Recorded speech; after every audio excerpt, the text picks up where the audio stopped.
시어머니께서 제 남편을 바라보며 말씀하셨어요. 진우야, 이번 유산 분배에서 너는 빠지게 됐다. 미안하구나. 괜찮습니다, 어머니. 남편은 너무나 덤덤하게 대답했죠. 마치 이미 알고 있었다는 듯이요. 시어머니께서 물 한 모금 드시려고 컵을 드셨어요. 그런데 손이 미세하게 떨리시더군요. 네가 이해해줘서 고맙구나. 사실 너한테는... 그때였어요. 시어머니가 어떤 말을 이어가시려던 그 순간 시어머니께서 갑자기 입을 벌리시더니 피를 한 사발 토하셨어요. 검붉은 피가 식탁 위로 쏟아졌죠. 어머님! 어머님! 저는 당황해서 시어머니를 부축했어요. 시어머니는 놀란 표정으로 저를 바라보셨죠.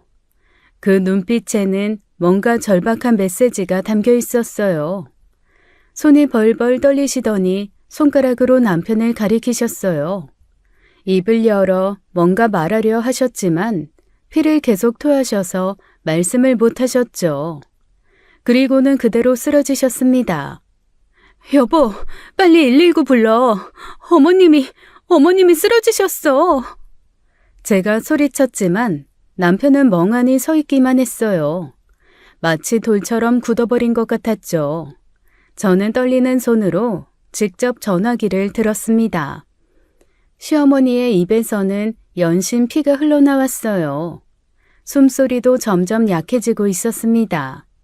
식탁 위에 흩어진 유산 관련 서류들이 피로 붉게 물들어갔죠. 어머님, 정신 차리세요. 제발요. 구급차 소리가 점점 가까워지고 있었어요. 시어머니의 얼굴은 새하얗게 변해가고 있었고요. 저는 어찌할 바를 몰랐습니다. 모든 일의 시작은 유산, 그것 때문이었어요. 안녕하세요. 저는 25세 이 집의 막내 아들과 결혼했어요. 올해로 벌써 20년이 넘었죠. 그동안 시어머니를 극진히 모셔왔습니다. 시아버지께서 1년 전에 돌아가신 후로는 제가 시어머니의 유일한 의지처가 되었어요. 병원 모시고 다니기, 매일 새끼 식사 챙기기, 약 챙겨드리기, 친딸처럼 곁에서 보살펴드렸죠. 첫째 아주버님은 사업한다고 바쁘셨어요. 둘째 아주버님도 마찬가지였죠. 셋째 시누이는 의사 남편 따라 강남에 살면서 명절 때만 잠깐 들렸습니다. 큰애 둘째는 아주 명절 빼고는 코빼기도 안 비친다. 뭐가 그리들 바쁘다고. 그렇게 말씀하실 때마다 시어머니 목소리에는 서운함이 묻어났어요. 자식들에게 버림받았다는 외로움이 느껴졌죠. 에이, 어머님, 다들 바쁘잖아요. 속으로는 어머님 많이 생각할 거예요. 개코나 생각을 해? 남편 형제들은 평소엔 다들 얼굴도 안 비쳤어요. 시어머니 생신날조차 전화 한 통으로 때우는 경우가 많았죠. 그럴 때마다 시어머니는 말없이 창밖만 보시곤 했습니다. 쓸쓸해 보이셨어요. 특히 시아버지께서 가시고 더욱 그랬어요. 다른 자식들은 아버지가 돌아가시면 더욱 어머니를 챙긴다는데 저희 시댁에는 해당 사항이 없는 이야기였네요. 덕분에 제가 열심히 어머님을 모셨습니다. 그래도 저는 불평하지 않았어요. 아니, 불평할 수 없었다는 게 맞겠죠. 14년 전 그 일이 있었거든요. 친정아버지가 위암 판정을 받으셨어요. 의사는 쉽지 않다고 말했죠. 그날 밤 화장실에서 혼자 얼마나 울었는지 몰라요. 아버님, 저희 친정아버지가 위암 3기래요. 사돈이 암이라고. 그때 시아버지 얼굴에 스친 그 표정을 지금도 잊을 수 없어요. 진심으로 안타까워 하시는 게 느껴졌죠. 이후 시아버지께서는 저희 아버지 치료비 5천만 원을 선뜻 내주셨습니다. 그것도 모자라 미국에서 들어오는 신약 치료비까지 대주셨어요. 사돈을 살려야지. 돈 걱정하지 말고 당장 큰 병원부터 알아봐. 아버님, 감사해요. 그리고 죄송해요. 뭔 소리야, 죄송하다니. 우리가 남이냐? 이상한 소리 말고 어서 병원이나 알아봐라. 그 순간 시아버지 눈가에 눈물이 맺히는 걸 봤어요. 그 덕분에 친정아버지는 기적적으로 암을 이겨내셨어요. 14년이 지난 지금도 건강하게 살아계시죠. 그 은혜를 어떻게 잊을 수 있겠어요. 그런 시아버지께서 돌아가신 거였습니다. 저 역시 마음이 매우 아팠죠. 우리 준호 서연이 공부한다고 밥은 제때 먹고 다니니? 할머니가 용돈 좀 줄게. 할머니 괜찮아요. 엄마 아빠가 용돈 충분히 줬어요. 아이고 이것들이 그래도 할머니 주는 건 따로야. 받아. 손주들을 보실 때만큼은 시어머니 얼굴에 진짜 행복이 피어올랐어요. 유일하게 마음 놓고 웃으시는 순간이었죠. 그런 어느 날이었습니다. 남편 형제들이 모두 시어머니 집에 모여 있었어요. 명절도 아닌데 이렇게 다 모인 건 처음이었죠. 시어머니께서 중요한 발표가 있다고 형제들만 오라고 하셨거든요. 첫째 아주버님부터 막내인 제 남편까지 모두 긴장한 표정이었어요. 특히 첫째 아주버님은 다리를 떨면서 계속 시계만 들여다보고 계셨죠. 다들 재산 분배 이야기일 거라고 예상했기 때문이었어요. 시아버지께서 돌아가시며 모든 재산을 시어머니에게 상속하셨거든요. 시어머니께서는 때가 되면 자식들에게 분배를 한다고 하셨어요. 오늘이 그날이라고 생각들 한 거였죠. 오늘 너희를 부른 건 다름이 아니라 아버지 유언 때문이야. 유언? 무슨 유언? 아버지가 무슨 유언을 남기셨는데 난 그런 소리 못 들었는데. 공식적으로 남긴 유언은 아니고 평소 나한테 하던 말이야. 뭔데? 빨리 말해봐. 첫째 아주버님 목소리에 기대감이 섞여 있었어요. 손을 비비면서 앞으로 몸을 기울이셨죠. 너희 아버지가 돌아가시기 전에 이러셨다. 자신의 전 재산을 사회에 기부하고 싶다고. 빈몸으로 와서 빈몸으로 가는 게 맞다고. 순간 거실 공기가 얼어붙었습니다. 첫째 아주버님 얼굴이 새빨갛게 달아올랐어요. 뭐라고? 기부? 엄마, 지금 농담하는 거지? 우리 엄마 개그가 좀 늘었네. 농담 아니야. 너희 아버지가 남기신 거 다 기부할 거야. 전부 다? 엄마, 아버지 재산을 전부 다 기부한다고? 아주버님들은 입을 다물지 못하셨어요. 셋째 시누이도 얼굴이 새하얗게 질렸죠. 엄마야, 엄마 괜찮아? 혹시 막 머리 아파? 그것도 아니면 그게 지금 무슨 말이야? 그럼 엄마 자식들은? 우리들은 뭐가 되는 거야? 너희들 다 잘 살잖아. 큰애는 사업자라고 둘째는 멀쩡히 회사 다니고 특히 미경이 너는 의사 남편 만나서 떵떵거리면서 잘 살잖아. 아니야 엄마, 나 못 살아. 첫째 아주버님이 주먹을 불끈 쥐었어요. 테이블을 내리칠 듯한 자세였죠. 엄마, 이건 아니지. 그거 엄마가 상속받았지만 우리 지분도 있는 거야. 내 남편 돈이 내 돈이지. 그냥 내 돈 내 맘대로 쓰겠다는 거야. 난 네 아버지 유지 받을란다. 엄마, 다시 한번 생각해봐. 이건 정말 아니야.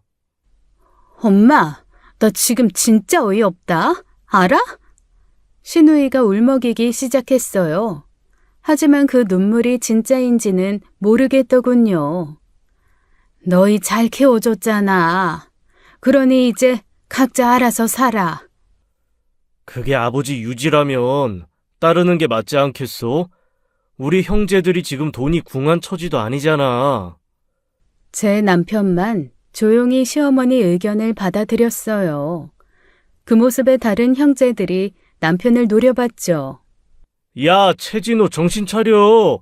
그러고 싶으면 네 목만 기부해. 난 싫어.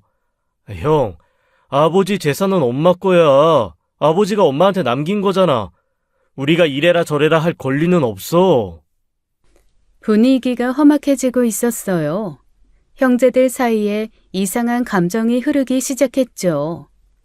아무튼 그렇게들 알고 다들 가라. 엄마! 아이고 가라니까. 시끄럽다. 그렇게 형제들은 쫓겨나듯 집을 나가게 되었죠. 아주버님은 형제들을 불렀어요. 집 근처 카페에 모여 상의를 했죠. 다들 살벌한 표정이었어요. 도대체 엄마가 왜 이러는지 모르겠다. 요즘 뭐 무슨 일 있어? 형, 엄마 혹시 치매 아닐까? 갑자기 재산 기부한다는 게 정상은 아니잖아. 둘째 아주버님의 목소리에는 불만이 가득했어요. 시어머니 재산을 당연히 받을 거라 생각했나 봅니다. 셋째 시누이는 커피잔을 돌리며 입술을 깨물고 있었어요. 무언가 깊은 생각에 빠진 듯 했죠.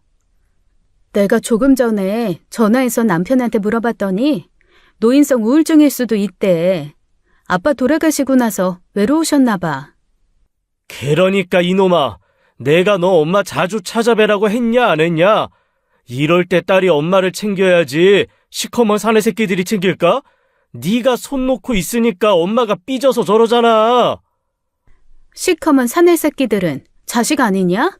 오빤 뭐 했는데? 엄마는 정신 멀쩡해. 첫째 아주버님 주먹이 테이블을 내리쳤어요. 커피잔들이 덜그럭 소리를 냈죠. 야, 최준호, 넌 도대체 누구 편이냐? 이럴 때는 좀 하나된 마음으로 움직이자, 어?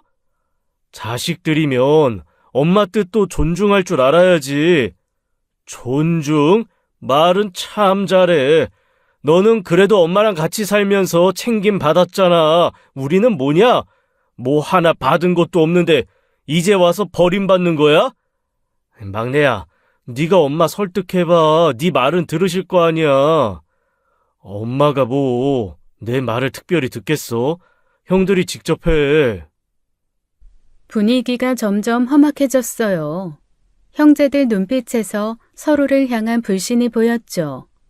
20년간 봐온 이들이 맞나 싶을 정도로 낯설었습니다. 결국 그날 아무런 해결책도 내놓지 못한 남편 형제들이었어요. 일주일 뒤 다시 보자는 말을 하고는 헤어졌어요. 그리고 며칠 뒤 첫째 아주버님이 또 형제들을 소집해서 회의를 열었습니다. 도심 외곽 카페에서 모이자고 했죠. 이번에도 첫째 형님과 둘째 형님이 함께 왔어요. 아주 심각한 표정으로 나타났죠. 다들 잘 있었냐? 야, 난 통 잠도 못 자겠더라. 내가 몇 가지 알아봤는데 엄마가 갑자기 재산 기부하겠다는 건 정신병 때문일 수도 있대. 정신병? 아니, 무슨 근거로 그런 말을 하는 거야? 내 친구가 정신과 의사야. 노인성 치매나 우울증 환자들이 갑작스러운 결정을 한대. 소견서도 받을 수 있어. 그리고 전에 매제도 비슷한 말 했다며. 맞아. 상철 씨도 그 말 했다니까. 내가 저번 주에 말했을 때는 다들 뭘 들었어? 첫째 아주버님이 서류를 꺼내 보였어요. 정신과 진단서 양식이었죠. 순간 소름이 돋았습니다. 아주버님이 대체 어디까지 갈 생각인지 갑자기 무서웠어요. 아주버님, 정신과라뇨. 그게 무슨 말씀이세요? 오빠, 그래서 뭘 어떻게 하겠다는 건데? 자식 2명이 동의하면 엄마 정신병원에 입원시킬 수 있어. 치료 받으셔야 하니까. 그리고 내가 성년 후견인 신청하면 우리 재산 지킬 수 있어. 와, 진짜 말도 안 되는 계획이었어요. 그러니까 뭔가요? 시어머니 재산을 뺏기 위해 시어머니를 정신병원에 넣자는 말을 그럴듯하게 하고 있는 거였어요. 저런 무시무시한 말을 아무렇지 않게 뱉어내는 아주버님이 소름 돋았습니다. 그 순간 남편이 벌떡 일어났어요. 얼굴이 불그락 푸르락 했죠. 형, 미쳤어? 그러니까 돈 때문에 멀쩡한 엄마를 정신병원에 가둔다고? 이 새끼가 누가 들으면 폐륜아인 줄 알겠네. 멀쩡하다고? 야, 갑자기 재산 다 기부하겠다는 게 정상이냐? 이게 다 엄마를 위한 거야. 맞아요, 서방님. 어머님도 저러시는 거 나중에 후회하실 거야. 우리가 막아드려야지. 이들의 목소리가 점점 커졌어요. 20년 넘게 봐온 첫째 아주버님이 이렇게 무서운 사람이었나 싶었죠. 돈이 사람을 여기까지 몰고 가는구나 하는 생각에 등골이 서늘했습니다. 그런데 이 정신나간 의견에 동조하는 사람도 있더라고요. 형 말도 일리가 있어. 요즘 엄마 이상하긴 해. 둘째 형까지 왜 이래? 이거 범죄야, 범죄. 야, 너 계속 반대만 할 거야? 내가 계속 참고 있었는데 이제 못 참겠다. 너 어릴 때부터 이상했어. 그거 아니야? 엄마가 배도 안 불렀는데 어느 날 갑자기 막내라고 너를 데리고 왔거든. 형제들이 모두 놀란 표정을 지었어요. 저도 처음 듣는 이야기였죠. 남편은 아주버님의 그 말이 불쾌하다는 듯 아주버님을 노려보았어요. 오빠, 지금 뭐라는 거야? 너희들은 그때 하도 어려서 기억 안 나겠지만 난 똑똑히 기억해. 엄마가 임신한 적도 없는데 어느 날 아기를 데리고 왔거든. 그게 쟤야. 내가 볼 때 쟤는 천년 자식이야. 아버지가 밖에서 실수해서 생긴 애라고. 엄마가 불쌍하다고 데리고 와 키운 거겠지. 아유, 아버지도 참. 형, 말 조심해. 근거도 없는 소리 하지 마. 근거? 없겠냐, 이 새끼야? 네가 우리랑 닮은 데가 하나라도 있냐? 키는 멀대처럼 커서는. 넌 우리랑 얼굴도 다르잖아. 왜 아냐? 목 같은 유전자 검사해보든가. 그 순간 첫째 아주버님 말이 비수처럼 박혔어요. 남편 손이 떨리는 게 보였어요. 아주버님, 말씀이 심하세요. 아주버님 키가 난쟁이처럼 작은 게 왜 제 남편이 첩자식이 되는 증거인데요? 아이, 재수씨! 그럼 뭐야? 오빠 말은 막내가 우리 동생이 아니라는 거야? 어머, 그럼 서방님네는 상속 못 받는 거 아니에요? 아, 그래서 찬송하는 거였구나. 어차피 못 받으니까. 내 말이, 그러니까 넌 빠져. 이 일은 진짜 자식들끼리 해결할 테니까 가짜는 빠지라고. 분위기가 험악해지고 있었어요. 형제라고 부를 수 없는 증오가 그들 사이에 흐르고 있었죠. 돈 앞에서 자기 동생까지 첩의 자식이라고 비꼬는 형이라니. 이 사람들이 정말 가족이 맞나 싶었죠. 돈 앞에서 이렇게 잔인해질 수 있다니요. 형, 아무리 화나도 그렇지. 정확한 것도 아닌데 그렇게 말하면 안 돼. 돼. 저 새끼 내 동생 아니니까. 돈이 만든 지옥이 바로 이런 모습이구나 싶었습니다. 결국 남편과 첫째 아주버님 사이에 큰 싸움이 벌어졌어요. 형, 헛소리 좀 작작해. 형이야말로 지금 엄마 돈 받고 싶어서 미친 거지. 누가 자기 엄마를 강제로 병원에 넣어? 이 새끼가 아까부터 큰 소리야? 그리고 보니 너 대가리 크고 나한테 맞아본 적 없지? 그리고 아주버님이 남편 뺨을 후려쳤습니다. 남편도 가만히 있지 않고 아주버님 팔을 잡았죠. 두 사람이 뒤엉켜 싸우기 시작했어요. 주먹이 오가고 옷이 찢어질 정도로 격렬했죠. 둘째 아주버님이 말리려고 했지만 역부족이었습니다. 아, 형! 아이씨, 그만 좀 해. 사람들 다 쳐다본다. 그만하세요. 왜 형제들끼리 싸워요? 하지만 남편도 옛날처럼 아주버님에게 맞고 살던 아이가 아니었어요.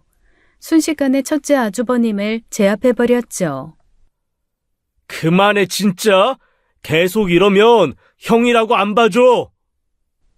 남편에게 제압당한 아주버님은 자리에서 일어났습니다. 첫째 아주버님이 옷매무새를 다듬으며 얼굴을 붉혔어요.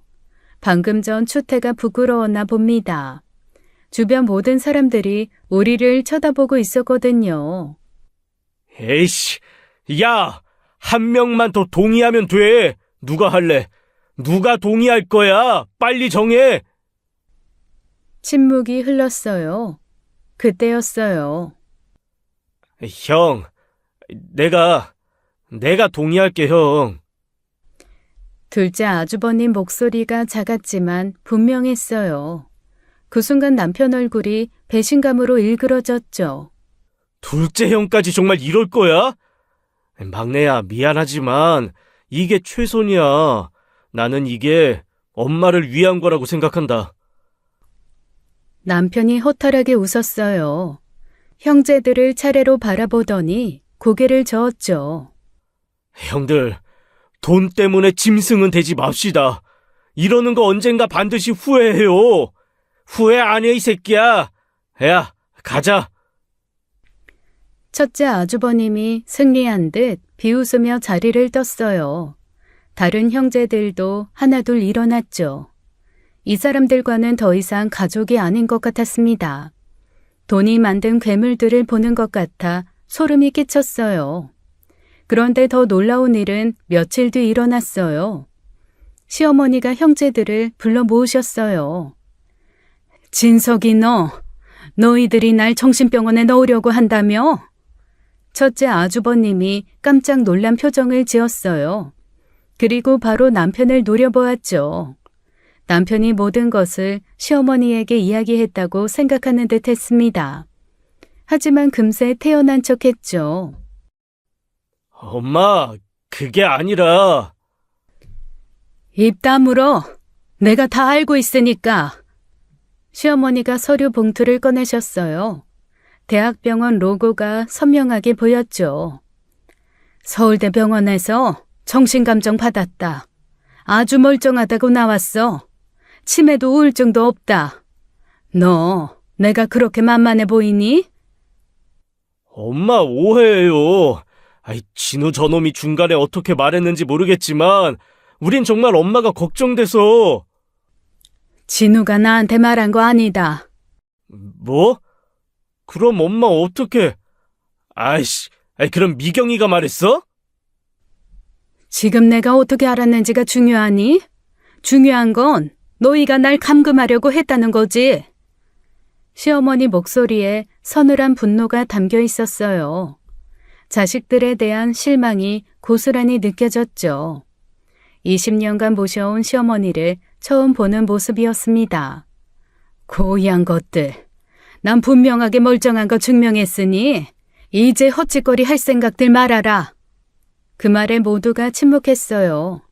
시어머니의 한탄이 가슴을 찔렀죠. 결국 남편 형제들은 또다시 집에서 쫓겨났습니다. 그리고 며칠 뒤 더 황당한 사건이 터지고 말았어요. 시어머니가 지방의 친척을 만난다고 자리를 비우셨어요. 이틀 정도 집을 비운다고 하셨죠. 남편이 동행하려고 했지만 시어머니가 손사래를 치셨습니다. 나 혼자 갔다 올게. 고향 공기나 좀 쐬고 와야겠다. 엄마, 그래도 제가 같이. 내가 뭐 애기냐? 넌 집에서 네 마누라랑 애들이나 잘 챙겨. 그렇게 말씀하시고 시어머니께서는 집을 떠나셨죠. 그날 저녁 저희 가족은 오랜만에 외식을 했어요. 아들 준호, 딸 서연이와 함께 삼겹살집에 갔죠. 오랜만에 네 식구가 웃으며 고기를 구웠습니다. 그런데 집에 돌아왔는데 현관문이 살짝 열려 있었어요. 순간 소름이 쫙 돋았죠. 뭐야? 분명 문 잠그고 나왔는데. 아빠, 도둑 들었나 봐. 조심스럽게 집에 들어갔어요. 시어머니 방에서 쇠 긁는 소리가 들렸죠. 끽끽, 섬뜩한 소리였습니다. 문을 벌컥 열었더니 정말 기가 막힌 광경이 눈앞에 펼쳐져 있었어요. 첫째 아주버님이 검은 옷의 남자와 함께 있었죠. 그 남자는 시어머니 금고 앞에 쪼그려 앉아 뭔가를 하고 있었어요. 금고를 따는 전문가였던 겁니다. 형, 지금 뭐 하는 거야? 사람 없는 집에 들어와서. 야, 너희들 왜 벌써 와? 이거? 그냥 엄마 서류 좀 확인하려는 거야. 별거 아니야. 나가들 있어. 서류 확인? 저 사람은 또 뭐야? 뭐 전문가까지 불러서 엄마 금고 터는 거야? 참나, 이제 하다. 형, 이거 완전 도둑질이야. 경찰 부르기 전에 나가? 이게 참 말 쌍스럽게 하네. 도둑질? 야, 내가 우리 엄마 집에서 우리 엄마 금고 여는 게 도둑질이냐? 아저씨, 가세요. 경찰에 신고하기 전에. 남편이 금고 전문가를 막으려 다가갔어요. 그러자 첫째 아주버님이 무서운 표정으로 남편을 밀쳤죠. 야, 저번에도 너지? 이 박쥐 같은 새끼. 너 또 엄마한테 일러라, 어? 그땐 나도 가만 안 있어. 그 순간 아주버님의 눈빛이 정말 무서웠어요. 돈에 눈이 멀면 저렇게 변하는구나 싶었죠. 아이들이 겁먹어서 제 뒤로 숨었습니다. 그때였어요. 덜컹 소리와 함께 시어머니 금고가 열렸죠. 사장님, 열렸습니다. 첫째 아주버님이 헐레벌떡 금고로 달려갔죠. 두 손으로 미친 듯이 금고 안을 뒤지기 시작했어요. 그런데 아무것도 없었습니다. 뭐야, 씨발. 왜 텅텅 비었어? 뭐야. 놀랍게도 금고는 완전히 비어 있었어요. 아니, 하나가 있었죠. 하얀 종이 한 장만 덩그러니 놓여 있었습니다. 아주버님이 떨리는 손으로 종이를 펼쳤어요. 그 쪽지를 읽는 순간 아주버님 얼굴이 하얗게 질렸습니다. 이건 뭐야? 말도 안 돼. 남편이 종이를 낚아채서 읽었어요. 첫째 최진석에게 너 내 뒷조사 하지 마라? 야, 우리 엄마 대단하시다. 시어머니가 첫째 아주버님에게 남긴 경고 쪽지였어요. 마치 오늘 일을 다 예상한 듯한 메시지였죠. 첫째 아주버님이 휘청거렸어요. 벽을 짚고 겨우 서 있었죠. 엄마가 어떻게 알았지? 야, 진우야. 이걸 엄마가 어떻게 알아? 형이 부처님 손바닥 안에서 노는 게 아니라 엄마 손바닥 안에서 노는 거야. 그러니까 제발 이제 그만 좀 해. 조카들 보기 안 부끄럽냐? 그 모습이 정말 한심해 보였어요. 첫째 아주버님은 비틀거리며 현관으로 향했죠. 아까의 기세는 온데간데 없었습니다. 꼬리를 내리고 도망가는 뒷모습이 처량했어요. 돈 때문에 저렇게까지 추락하다니요. 아빠, 큰아버지 왜 저래? 돈은 원래 사람을 미치게 하는 거야. 그나저나 할머니 진짜 대단하신 것 같아. 어떻게 이걸 예상하셨지? 우리 가족은 한동안 그 모습에 웃고 말았어요. 시어머니가 첫째 아주버님의 행동을 다 예상하고 대비하셨다는 게 참 놀라웠죠. 하지만 시어머니 자식들의 사고는 끊임이 없었습니다. 돌아가면서 사고들을 치는 게 참 놀라웠죠. 시어머니께서 고향 나들이를 마치고 돌아오셨어요. 남편에게 금고 사건 이야기를 듣고는 그럴 줄 알았다며 웃으셨죠. 그리고 정확히 3일 뒤였습니다. 이번엔 시누이가 시어머니를 찾아왔어요. 평소와 달리 초췌한 얼굴이었어요. 늘 즐겨 들던 명품백 대신 낡은 가방을 들고 있었습니다. 저런 건 또 어디서 구했나 싶었죠. 엄마, 나 좀 도와줘. 제발. 넌 또 무슨 일이야, 미경아. 시누이가 울먹이기 시작했어요. 뻔했습니다. 악어의 눈물이죠 뭐. 한서방 병원 망하게 생겼어. 이번에 무리하게 확장했다가 적자가 너무 심해. 병원이 적자라뇨? 저는 병원이 손님 없어서 망한다는 소리는 못 들어봤는데. 옳게는 모르는 소리 하지 마. 요즘 병원도 장사야. 경쟁이 얼마나 치열한데. 아, 그래요? 신우이가 저를 째려봤어요. 평소의 거만한 모습이 그대로 드러났죠. 그래서라니 엄마. 나 사채까지 썼어. 이번 달 안에 못 갚으면 우리 남편이랑 나, 그리고 엄마 손녀까지 그냥 일가족이 싹 다 죽을 수도 있어. 시어머니는 표정 하나 안 바꾸셨어요. 차가운 눈으로 신우이를 바라보셨죠. 그래서 뭐? 아니, 엄마가 도와줘야지. 내가 왜 도와줘? 엄마, 내가 엄마 딸이잖아. 친딸이 죽게 생겼는데 모른 척 할 거야? 아가씨, 그래도 그렇게 말씀하시면 옳게는 좀 빠져. 왜 이렇게 우리 모녀 사이에 껴들어? 저는 입을 다물었어요. 하지만 신우이의 태도가 정말 뻔뻔하다고 생각했죠. 엄마가 안 도와주면 나 죽을 거야. 이 자리에서 약 먹고 콱 죽어버릴 거라고. 약통을 흔들며 협박하는 신우이를 보니 한심했어요. 저렇게 부모 앞에서 협박하는 사람을 막장 드라마에서 보고 실제로는 처음 봤죠. 아가씨, 누가 그런 걸로 자기 부모를 협박해요. 그러시면 안 되죠. 협박? 그래, 협박이다. 엄마, 나 진짜 먹는다. 신우이가 약통 뚜껑을 열었어요. 하얀 알약들을 손에 쏟아냈죠. 내가 여기서 죽으면 엄마 평생 후회할 거야. 그런데 시어머니는 눈 하나 깜빡 안 하셨어요. 오히려 팔짱을 끼고 지켜보셨죠. 나 진짜 먹는다. 먹어, 어서 먹어. 뭐하고 있어? 얘 막내야. 저거 약 먹고 쓰러지면 길에 가져다 버려라. 119도 부르지 말고. 엄마! 협박은 이렇게 하는 거야, 이거사. 어디 퇴도하는 비타민을 가져와서는 날 협박해? 신우이 손이 멈췄어요. 당황한 표정이 역력했죠. 신우이가 가방에 약통을 넣었어요. 완전히 패배한 표정이었습니다. 아이고, 누굴 닮아 저리 멍청하노. 여기서 내가 보는 앞에서 약 먹으면 그게 죽어지겠니? 멍청한 것. 엄마, 정말 이럴 거야? 내가 얼마나 힘든지 알면서. 네가 뭐가 힘들어? 그리고 설사 힘들더라도 그걸 왜 내가 뒷수습을 해줘야 돼? 시끄럽게 하지 말고 네 집으로 가.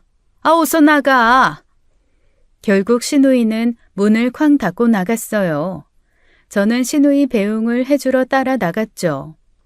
그때 신우이가 현관 밖에서 전화하는 소리가 들렸습니다. 안 통해. 우리 엄마 완전 냉혈한이야. 자기 딸이 죽겠다는데 어서 죽으래. 참나, 이제 어떻게 하지? 저 말을 듣고 기가 막혔어요. 어느새 시어머니께서도 제 옆에서 그 소리를 듣고 계셨죠. 시어머니 얼굴에 쓸쓸함이 묻어났어요. 자식들이 하나둘 돈의 노예가 되어가는 걸 지켜보는 심정이 어떨까요? 어머니, 괜찮으세요? 시어머니께서는 아무 말 없이 방으로 들어가셨습니다. 그날 밤 시어머니는 저녁도 제대로 못 드셨어요. 자식에게 배신당한 상처가 얼마나 컸을까요? 저는 그저 곁에서 시어머니를 위로해 드릴 수밖에 없었습니다. 그리고 며칠 뒤 진짜 큰 사건이 터지고 말았어요. 평온한 오후였어요. 시어머니와 차를 마시고 있는데 밖에서 사이렌 소리가 들렸죠. 그런데 그 소리가 우리 집 앞에서 멈췄습니다. 초인종이 요란하게 울렸어요. 문을 열자 사설대원 복장을 한 남자 둘이 서 있었죠. 정순자 어르신 계시죠? 긴급 보호 조치로 모시러 왔습니다. 긴급보호, 뭐요? 그게 무슨 말이에요? 남편이 달려나왔어요. 상황을 파악한 남편 얼굴이 붉어졌죠. 사설대원이 서류를 꺼내 보였어요. 자녀분들이 동의하셨습니다. 정신과 의사 소견서도 있고요.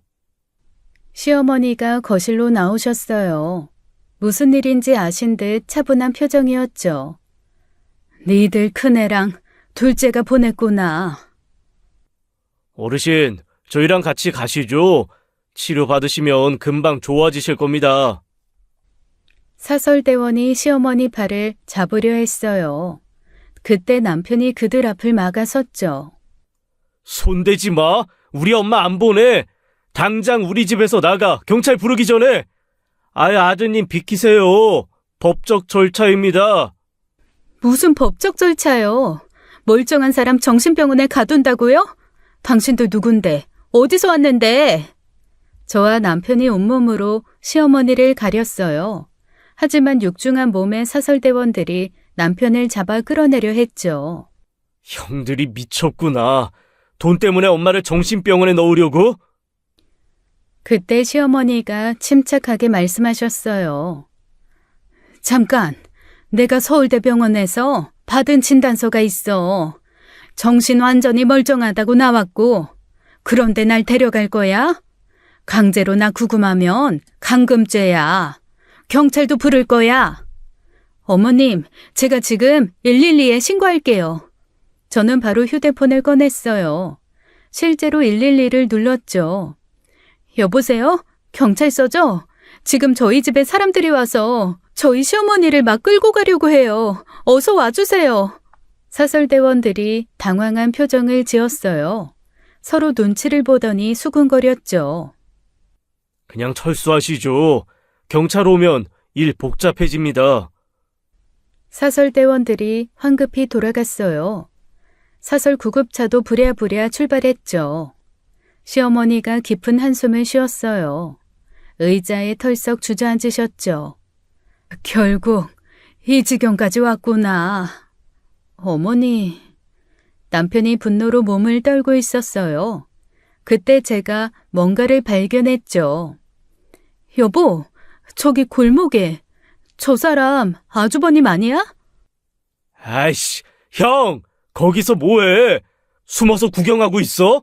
당장 이리 안 와? 첫째 아주버님이 골목에서 나왔어요. 남편과 눈이 마주치자 어쩔 수 없다는 듯 집으로 들어왔죠. 그 순간 시어머니가 첫째 아주버님을 보시더니 아주버님에게 다가가셨어요. 그리고는 손을 들어 뺨을 때리셨죠. 짝! 엄마! 너 누구냐? 네가 진짜 내 아들이 맞는 거니? 설마 했는데 진짜로 네 엄마를 정신병원에 넣으려고? 첫째 아주버님이 뺨을 감싸며 분노했어요.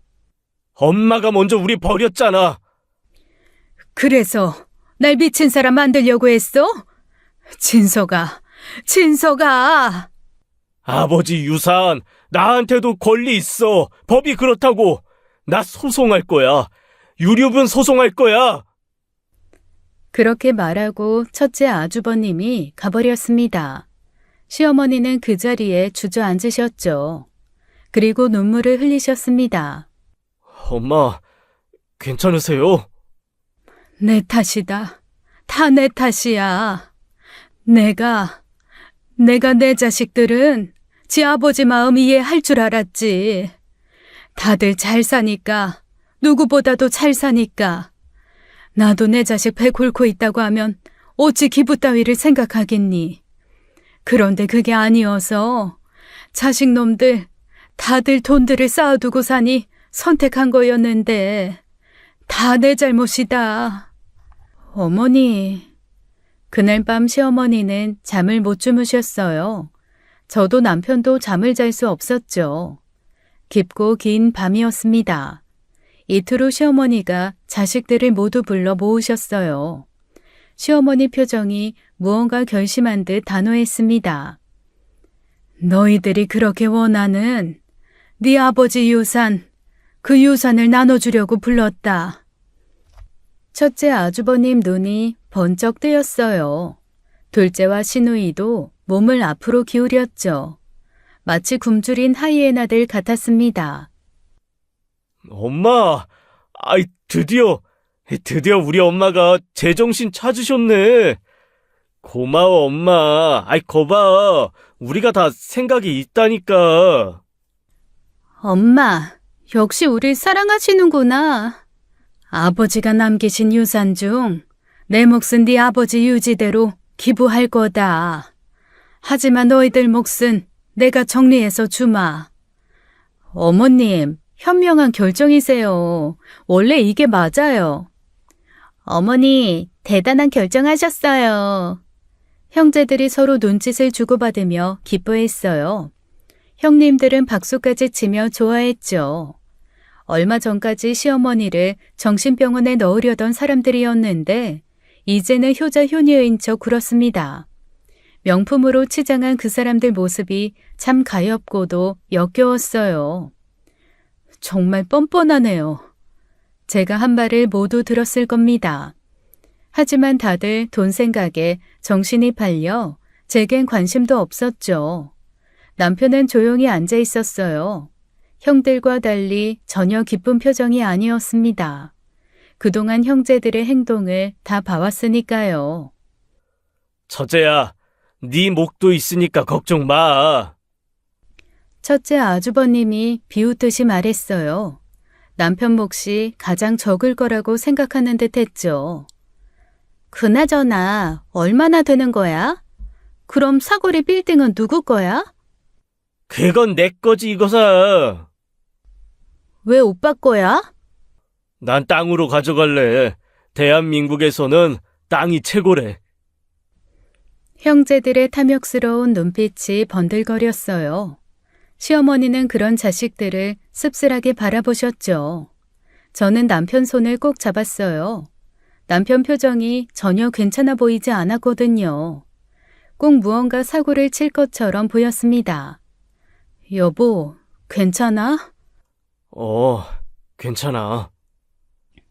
하지만 저는 설명할 수 없는 무언가 엄청난 일이 일어날 것 같은 불안감이 엄습했습니다. 마치 폭풍전야 같은 느낌이었어요. 시어머니는 곧 남편 형제들을 모두 돌려보내셨어요. 엄마, 조만간 법무사 끼고 확실히 해주세요. 네? 그래. 어서 가. 형제들이 하나둘 나갔어요. 그리고 시어머니가 남편을 조용히 불렀습니다. 진우야, 잠깐 나 좀 보자. 할 얘기가 있어. 남편과 저는 시어머니와 마주 앉았습니다.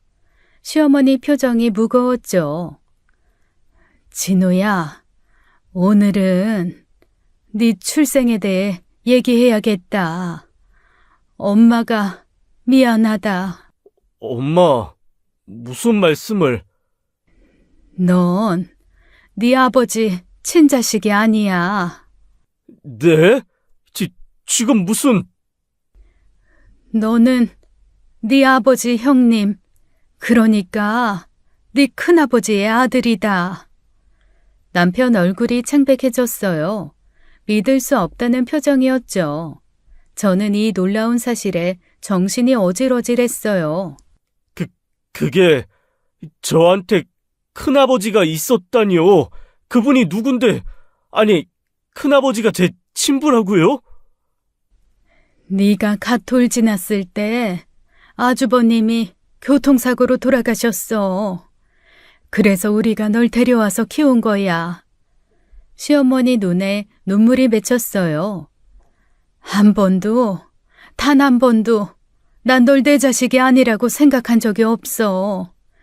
그래서 차마 말하지 못했다. 미안하다, 진우야. 남편이 고개를 숙였어요. 어깨가 떨리고 있었죠. 그렇게 진실 앞에 그 누구도 한동안 말을 할 수 없었습니다. 해가 지고 늦은 밤이 되어서야 남편이 시어머니 방으로 갔죠. 이제라도 말해주셔서 고마워요, 엄마. 괜찮아요. 그래도 엄마는 여전히 제 어머니세요. 진우야, 고마워. 엄마도 우리 진우 여전히 내 아들이다. 시어머니가 남편 손을 꼭 잡으셨어요. 그때 남편이 놀라운 이야기를 했습니다. 엄마, 그럼 전 이번 유산 배분에서는 빠지는 게 맞겠네요. 잘 됐어요. 전 그 돈 받고 싶지 않았어요. 어머니가 쓰시는 게 맞아요. 미안하다, 진우야. 그래, 넌 네 아버지 유산에 대한 상속 자격은 없단다. 어쨌거나 아버지 자식은 아니니까. 그런데 진우야, 하지만, 그때였습니다. 시어머니가 갑자기 배를 움켜 잡으셨어요. 진우야, 배가... 그러더니 시어머니께서 입에서 피를 토하기 시작했어요. 검붉은 피가 쏟아져 나왔죠. 어머니! 시어머니가 그대로 쓰러지셨어요. 온몸이 경련을 일으켰죠. 여보, 119 불러. 빨리! 여보! 남편은 얼어붙어 아무것도 하지 못했습니다. 저는 떨리는 손으로 119에 전화를 걸었어요. 구급차가 도착하기까지 영원처럼 느껴졌어요. 시어머니는 의식을 잃으셨죠. 병원 응급실에서 의사가 나왔어요. 보호자분이세요? 네, 어머님은 괜찮으신가요? 독극물 중독입니다. 위세척하고 치료 중이에요. 독극물이요? 그게 무슨... 농약 같은 독성 물질을 섭취하신 것 같습니다. 네? 저는 충격에 말을 잃었어요. 누가 시어머니께 독을 탔단 말인가요? 일단 이 건은 저희 쪽에서 경찰에 신고를 했고요. 저는 온몸이 떨렸어요. 대체 누가 이런 짓을 했단 말인가요? 그때 제 눈에 남편이 보였습니다. 남편은 주먹을 쥐고 온몸을 떨고 있었어요. 집에 가자. CCTV 확인해야겠어. 지금? 어머니는? 당신이 잠깐 병원 지키고 있어. 금방 갔다 올게. 같이 가. 지금 어머님 치료 중이시니까. 저희는 급하게 집으로 돌아왔어요. 남편이 컴퓨터를 켜고 CCTV 녹화본을 확인하기 시작했습니다. 손이 부들부들 떨려서 마우스를 제대로 잡지 못하더군요. 저희는 최근 저장 내역 중 수상한 부분을 찾기 시작했습니다. 어제 아침. 어제 아침이면 우리 봉안당 갔을 때잖아. 맞아. 어머니가 아버지 뵙고 오자고 하셔서 여기. 화면에 어제 아침 9시 23분 영상이 나타났어요. 첫째 아주버님이 현관 앞을 서성이는 모습이 선명하게 보였죠. 주위를 살피더니 담을 넘어 집을 들어가는 모습이 찍혔습니다. 금고 사건 이후 집에 CCTV를 설치해 아주버님은 CCTV 존재를 모르고 있었어요. 담을 넘어? 10분 17초 후 아주버님이 다시 나오는 모습까지 찍혀 있었어요. 이 개새끼가 진짜로? 남편이 벌떡 일어났어요. 눈이 충혈되어 새빨갰죠. 남편이 현관으로 뛰어나갔어요. 저도 불안한 마음에 남편을 따라 나섰죠. 여보, 제발 이성적으로. 이성? 지금 우리 엄마가 죽을 뻔했는데 이성을 찾아? 난 그딴 거 몰라. 바로 차를 끌고 첫째 아주버님 집에 도착했어요. 남편이 현관문을 쾅쾅 두드렸죠. 나와! 최진석 당장 나와! 아이 뭐야. 야, 이 시간에 무슨 일이야? 대문이 열리자 남편이 아주버님 멱살을 잡았어요. 너지? 네가 어머니한테 독 탄 거 너지?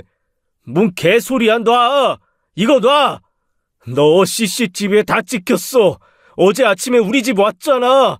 너 담을 넘었더라? 그때 첫째 아주버님 얼굴이 순간 하얗게 질렸어요. 눈동자가 흔들리기 시작했죠. 그게 아니 나 그냥 뭐 좀 찾을게. 그냥 뭐 말해봐. 퍽! 남편 주먹이 아주버님 얼굴을 가격했어요. 아이 미친놈아. 돈이 그렇게 좋아? 네 엄마를 죽일 만큼 돈이 그렇게 좋아? 둘이 뒤엉켜 싸우기 시작했어요. 첫째 형님이 비명을 지르며 나왔죠. 뭐야? 둘이 왜 싸워? 그만해! 남편이 아주버님을 바닥에 내동댕이 쳤습니다. 농약! 형이 농약 탔어! 어머니 죽이려고! 아니야, 나 안 했어! 무슨 농약! 증거 있어? 증거? 남편이 다시 주먹을 들어 올렸어요. 증거? 때려 죽여버리면 그 전에 네가 불겠지, 이 새끼야! 제가 급하게 남편을 말렸죠. 거실에서는 첫째 형님과 조카가 나와 울고 있었어요. 여보, 그만해. 제발. 일단 경찰에 얘기해. 어? 제발 여보. 경찰? 무슨 경찰? 지금 대체 왜 그러는 거야? 동서, 뭔 일인데? 형님, 어머니가 독극물 중독으로 병원에 계세요. 그런데 CCTV에 아주버님이 어머님 집 담을 넘는 게 찍혔고요. 그게 뭔 증거야? 내가 우리 엄마 집에 간 게 죄야?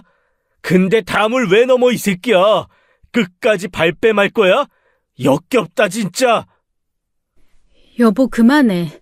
당신 마음 잘 알아. 그런데 일단 경찰에 알리고 일을 확실히 하자, 어? 저는 간신히 남편을 끌고 아주버님 집을 나왔어요. 남편이 휴대폰을 꺼내 112를 눌렀죠. 그간의 상황을 모두 경찰에 설명했습니다. 경찰이 바로 출동했어요. 형사들이 우리 집 CCTV를 확인하고 수사를 시작했죠. 그리고 3일 뒤 결국 진실이 드러나기 시작했어요. 최진석 씨 행적 조사를 했는데요. 이상한 게 나왔습니다. 뭐가 나왔는데요? 일주일 전부터 경기도 충청도 지방의 시골 농약상을 돌아다녔더군요. 그라목손이라는 금지 농약을 찾았대요. 뭐요? 그라목손? 그거 맹독성 농약 아닙니까? 맞습니다. 그런데 지금은 그게 엄격히 유통을 금지하고 있어. 최진석 씨가 구하지 못하자 다른 농약을 샀는데 그게 바로 어머님 위에서 검출된 성분과 일치합니다.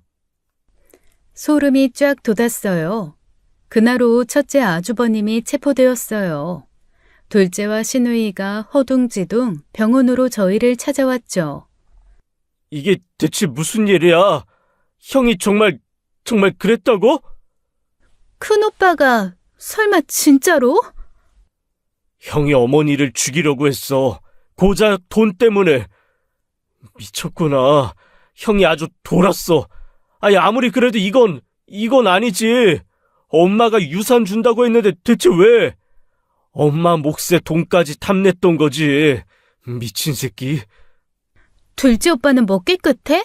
엄마 정신병원 보내자고 했잖아. 그건 다르지. 난 죽이려고 한 게 아니잖아. 시어머니께서는 다행히 위세척 이후 건강을 회복하셨습니다. 하지만 첫째 아주버님이 유력 용의자가 되었다는 사실에 큰 충격을 받으셨어요. 방에 들어가셔서는 나오지도 않으셨습니다. 저는 그런 시어머니가 걱정이 되었어요. 매일 정성으로 식사를 준비해드리며 걱정을 잃지 않게 최선을 다했습니다. 제가 할 수 있는 게 그것뿐이 없었죠. 아주버님은 구속수사가 진행되었어요. 하지만 첫째 아주버님은 변호사까지 쓰며 끝까지 억울함을 호소했습니다. 얼마 안가 재판이 열렸습니다. 증거는 명확했어요. 다만 아주버님의 반성이 없을 뿐이었죠. 결국 아주버님은 실형 선고를 받았습니다. 피고인 최진석, 계획적 존속살인 미수로 징역 12년에 선고한다. 재판장님, 이거 너무합니다. 저 억울해요. 법정에서 끌려나가며 첫째 아주버님이 절규했어요. 시어머니께서는 저희가 말렸지만 결국 방청을 하셨죠. 최종 선고날 시어머니께서는 결국 눈물을 흘리셨어요. 돈이 만든 비극의 끝이었습니다. 사건이 일단락되고 2달이 지났어요. 시어머니가 둘째와 시누이를 집으로 부르셨죠. 남편과 저도 함께 자리했어요. 첫째 때문에 늦어졌지만 이제 정리를 해야겠다. 너희 아버지 유산 말이야. 어머니, 형 몫은 첫째는 상속 결격자니까 이제 논외다. 그리고 이제 내 앞에서 진석이 얘기는 하지 말아라. 너희 셋에게 나눠주마. 셋? 막내도 포함이야? 막내는 큰아버지. 사건 이후 남편이 자신의 출생의 비밀을 형제들에게 모두 이야기했습니다. 그래서 이제는 형제들도 그 비밀을 알고 있었죠. 진우도 내 아들이야. 내가 낳지 않았어도 내 자식이야. 너희들과 똑같이 나눠 갖는 게 맞아. 그리고 내 집은 막내 며느리 미숙이한테 줄 거다. 20년 넘게 날 극진히 모셨으니 이의제기하는 놈들은 없을 거라고 생각된다. 어머님, 집을요? 이 집이 얼마짜린데? 그럼 네가 날 모시지 그랬냐? 어머님, 저는 괜찮아요. 받을 수 없어요. 안 돼. 이건 내 결정이야. 넌 받을 자격이 있어. 변호사가 서류를 꺼냈어요. 상속 금액이 적힌 종이를 형제들에게 나눠줬죠. 뭐야? 이게 다야? 1억? 아이, 0이 몇 개 빠진 거 아니야? 엄마, 장난해? 건물이랑 땅 다 합치면 못해도 수백억인데 우리가 바보로 보여? 그게 다야. 말이 안 되잖아. 사거리에 건물만 해도 240억인데. 니들은 네 형을 보고도 아직도 정신을 못 차리고 돈돈거리는구나. 내가 왜 니들한테 이렇게 유산을 정리해주는 줄 알아? 이제 니들 보고 살고 싶지가 않아서야. 니들이 좋아서 해주는 게 아니라 이 말이다. 니들이 어차피 유류분 소송을 걸 거 아니야. 아니냐? 내가 니들이랑 더 이상 엮이는 게 지겹고 아주 싫어서 주는 거야. 아주 내가 지긋지긋해서 니들이 정신을 주고서야 차릴 것들. 그리고 건물이랑 땅은 그건 너희 몫이 아니야. 엄마, 무슨 소리야? 왜 그래? 시어머니가 오래된 서류 봉투를 꺼내셨어요. 누렇게 변색된 편지와 문서들이었죠. 이걸 봐라. 둘째가 서류를 펼쳐 읽기 시작했어요. 읽을수록 얼굴이 하얗게 질렸죠. 땅하고 건물은 아주버님이 사고로 병원에서 돌아가시기 전에 자기 동생인 내 남편에게 조건부로 모두 증여하신 거야. 니들 아버지한테. 조건이 있었다. 당시 어린 진우가 다 커서 때가 되면 돌려주라고. 이제 지금이 그때다. 그럼 그 많은 재산이 다 아버지께 아니라. 그래, 원래 아주버님, 진우 친아버지 거야. 네 아버지는 그저 관리만 하신 거다. 말도 안 돼. 여기 조건부 공증문서도 있고 법적으로 완벽하니까. 맞습니다. 조건부 증여로 법적 효력 있습니다. 남편이 놀란 표정으로 서류를 보고 있었어요. 어머니, 이게 정말... 그럼 우리가 받을 건 고작 1억뿐이라고요? 지겨운 것들. 나가라, 나가. 이제 보지 좀 말자. 둘째와 시누이는 분노에 찬 얼굴로 집을 나갔어요. 돈의 노예가 된 그들에게 1억은 모욕처럼 느껴졌겠죠. 큰돈인데도 말입니다. 진우야, 그 재산으로 좋은 일 많이 해라. 네 아버지들이 하늘에서 지켜보실 거야. 그렇게 모든 진실이 밝혀졌습니다. 돈을 줬던 형제들은 텅 빈 손으로 돌아갔고 끝까지 어머니를 지킨 아들이 모든 것을 얻었죠. 그로부터 3년이 흘렀습니다. 시어머니께선 폐암 판정을 받으셨어요. 하지만 놀랍게도 평온하게 받아들이셨죠. 마지막 순간까지 제가 곁을 지켰습니다. 한시도 떠나지 않고 간병했어요. 병원과 집을 오가며 시어머니의 손을 잡아드렸죠. 시어머니는 봄날 아침 조용히 눈을 감으셨어요. 고통 없이 편안한 얼굴이셨습니다. 마치 오랜 여행을 마치고 집으로 돌아가시는 것 같았어요. 장례식장에 둘째와 시누이가 잠깐 들렀습니다. 고그라는 신용만 하고는 금세 자리를 떴죠. 끝까지 그들의 관심은 유산이었어요. 하지만 시어머니는 이미 모든 것을 정리하셨더군요. 더 이상 자식들에게 한 푼도 가지 않도록요. 시어머니와 시아버지의 유언대로 복지재단을 설립했습니다. 시어머니 재산은 모두 재단 기금이 되었어요. 남편도 아버지들의 뜻을 따랐습니다. 상속받은 재산의 70%를 재단에 기부했어요. 고아원과 무료 요양원을 지었죠. 끼니를 걱정하는 노인들을 위한 무료 급식소도 열었습니다. 둘째와 시누이는 완전히 연을 끊었어요. 명절에도 오지 않고 연락 한 통 없었죠.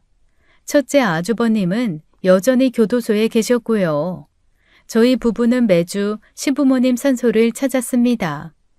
계절마다 꽃을 바꿔드리고 잔디를 정리했어요. 두 분이 나란히 누워 계신 모습이 평화로워 보였죠. 돈이 가족을 갈라놓았지만 시부모님과 저희는 여전히 가족이었습니다. 피 한 방울 섞이지 않은 시어머니와 남편이 진짜 모자였듯이요. 저희도 끝까지 시부모님의 자식으로 살아가고 있습니다.